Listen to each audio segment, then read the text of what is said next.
With the two main contenders in Sweden's election battle running neck and neck ahead of Sunday's election, a more unlikely candidate has entered the fray. Jimmy Åkesson, the leader of the far-right Sweden Democrats, believes a strong turnout for his party could see him play kingmaker and partner in a possible coalition government. And that would mean exposure for his key policy area, immigration. Of course there is a connection between immigration and crime. When you look at rape, for example, it's a very close connection. For some immigrants from some countries like the Northern Africa or the Middle East. And with some polls predicting as much as 7% of the vote going the way of the Sweden Democrats, the party may well find itself with a seat in Parliament for the first time in its history, a worrying prospect for some.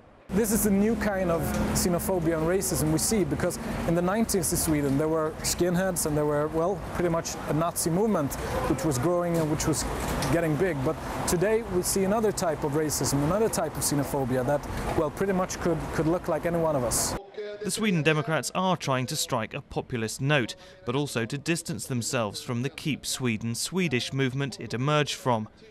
But the anti-immigration and anti-Islamist sentiment has grown in Sweden, a country where 19% of the population is born abroad or has immigrant parents.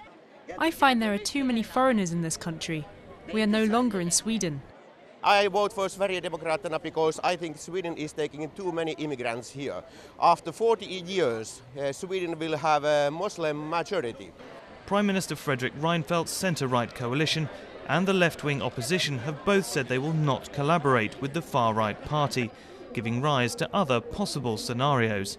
There is a risk that the other parties' rhetoric and politics will change to try to get the voters that now voted for the Swedish Democrats in the next election.